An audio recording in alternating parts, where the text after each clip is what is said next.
Kansallispelimme pesäpallon mestaruussarja alkaa viikon kuluttua.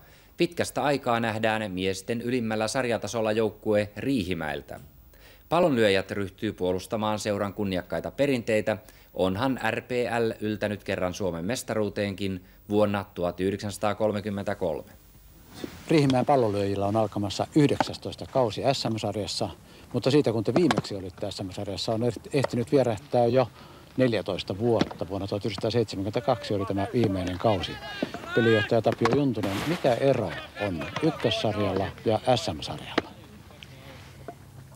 Ulkopeli on varmastikin mestaruussarjassa paljon tiiviimpää kuin ykkössarjassa. Lukkarit on huomattavasti pahempia.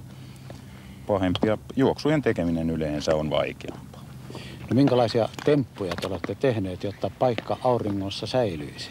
Me olemme harjoitelleet nimenomaan tätä juoksujen tekemistä, eli hyökkäyspeliä. No tänä vuonnahan on tullut uutuutena SM-sarjan sääntöihin jokeripelaajan käyttö. Kuka on RPL:n jokeri? No RPL ei ole kyllä mieltynyt jokeriin oikein kovasti ja ei voida sanoa, että meillä varsinaista jokeria on ollenkaan. Tapio Juntusen katraassa on 11 pelaajaa. Luottotehtävät on jaettu. Rauli Rapo, SM-sarjan iäkkäin pelaaja, 38-vuotias, nuorempien henkinen tuki ja selkäranka. Kotiuttajia ovat Jari Laurila, insinööri, myös joukkueen valmentaja. Reijo Nikkanen, teknikko. Taavi Kivipelto, kotiuttaa näpäyksillä, opiskelija. Pertti Laakso, pomppujen kärkimies, opiskelija. Juha Lamberg, pompulla vaihtaja, tukkumyyjä. Jyri Jyrkinen on vaihtolyöjä, palomies. Veijo Smolander lukkaroi, ulkopelispesialisti, sähköasentaja. Kari Laaksoa epäillään jokeriksi, joukkueen nuorin 22-vuotias autonkuljettaja.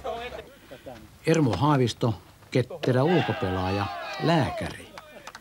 Markku Karhunen, opiskeleva yleispelaaja. Ja RPL:n keski-ikä on 27 vuotta. Siilinjärven ponnistuksen keski-ikä on SM-sarjan vanhin 28 vuotta. Jos vielä kysyisin sinulta, miten RPL:n sijoitus tulee olemaan SM-sarjassa, niin mikä on vastaus? Kyllä me pyrimme 6 joukkoon menemään.